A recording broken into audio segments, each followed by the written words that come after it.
So wait a minute. One person sat for meditation. Siddhabadi camp we have, no? So Gurudev had told that whenever you get a chance, sit down, sit quietly, try and focus your mind, and he'd shown how to meditate, so you meditate. So in the afternoon, this person was sitting and meditating, and so the wife saw that he's meditating. So the tea bell rang, so she got up slowly, took the mug of tea, went out of the room, about to leave, opened the door carefully so that you can't disturb this husband. And then she is about to go off, out of the room. And he says, "Bring tea for me also."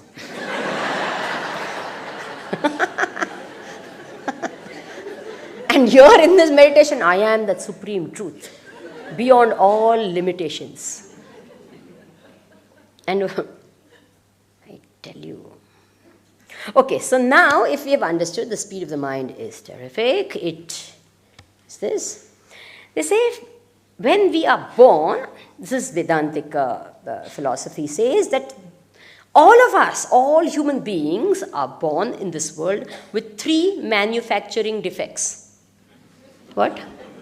It's there, it's inherent. It's all, every human being, it doesn't matter which religion, caste, creed, nationality you belong to, all of us come into this world with 3 manufacturing defects. What are they? One is called mala. This is all technical, Vedantic, terminology. Mala, vikshepa, and ajnana avarana. Mala, the dirt of the mind. Vikshepa, the distractions of the mind. And ajnana avarana, the ignorance, the veiling of ignorance. I'll explain to you. You take a bucket of water and put it under the sun. You should, because if the sky is clear, you should get a clear reflection in the bucket, in the water. You should get. But if you don't get a clear reflection, what could be the reason? What could be the reason? Either the water is dirty or the water is shaky. Then you won't get a fine, nice, clear, steady this. If the water is clean and the water is steady, you get a perfect reflection in the water. Okay? Now, in the bucket of the body is the water of the mind. And what is the state of that mind? Dirty?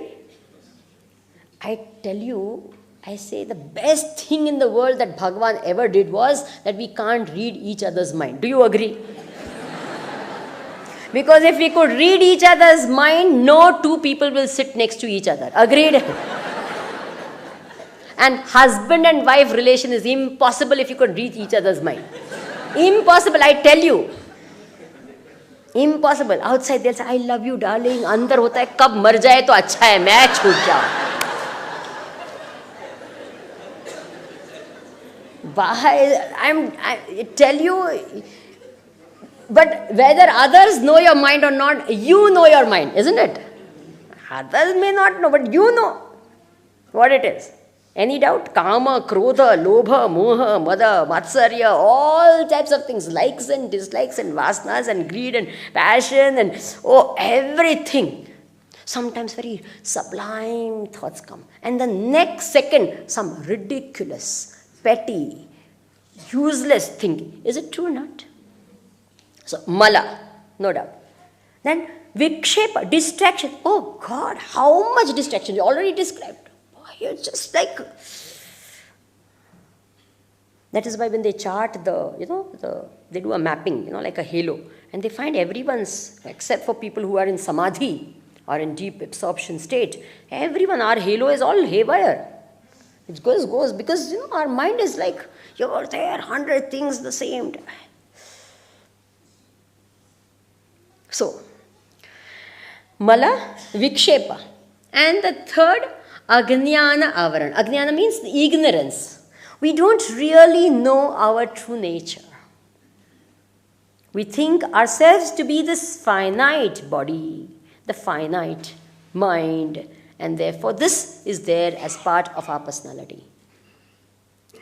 So, what are we supposed to do about it? We have to get rid of these three, and when we do that, and two of them, the ignorance can be removed by knowledge, which comes at a little later stage. This knowledge comes only when the mind becomes pure and becomes steady. So therefore, for God realization, for knowing the truth, different words are used. What is required? The state of mind should be. These three qualities are required for a really the best achievement, or the greatest, the highest achievement of life. Which are those three qualities of the mind?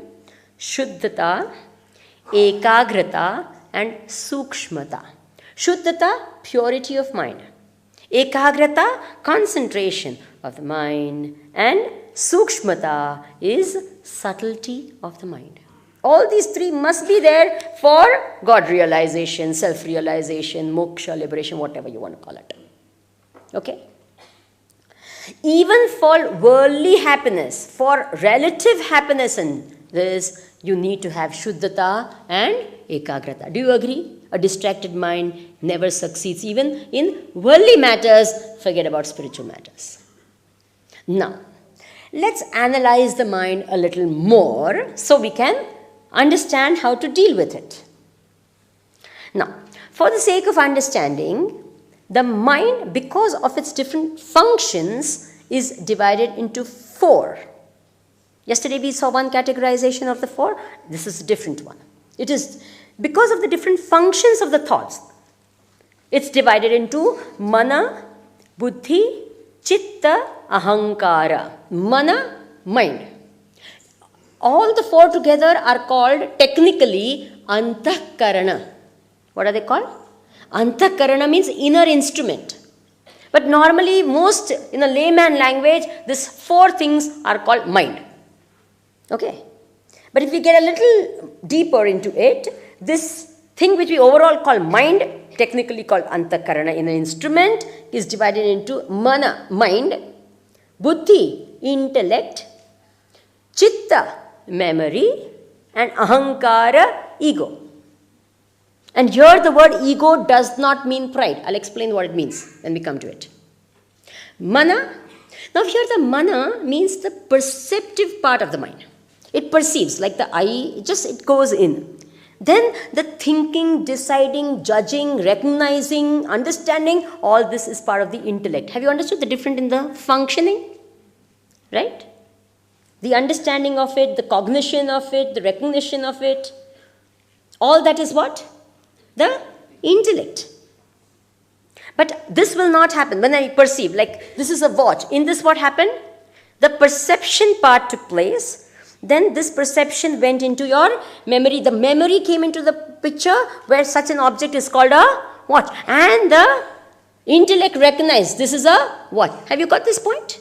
And then there arose a thought that this is a watch. This knowledge took place when all these three aspects came into the picture. And the fourth aspect, which is called the ego, owned the knowledge. I know this is a watch. Have you got the point? Ego is the one that knows, that acts. I am the doer. I am sitting over here. I am listening. I am smelling. I am touching. I am tasting. This entity in you which says I am doing this, I am doing, is called the ego or ahankara. Aham karta iti ahankara. Okay? Ego here does not mean pride. I hope this is very clear. Are you all listening to me? I am listening. This is a statement of the ego. But I am the best listener is a statement of your pride. Have you understood that? I am a speaker is a statement of the ego. But I am the best speaker in the world is a statement of pride. Have you understood the difference between ego and pride? Yes? Ego is common to all of us. But pride, some have, some have more, right? Actually, I don't even want to say some don't have, because it's rarely that people don't have that. Very true. Some have more. So, ego is common to all of us. I am sitting, I am standing, I am walking, I am talking. This entity which owns every thought, every action as I is called the ego, Mr. Ego. Have you got this point? Ego here does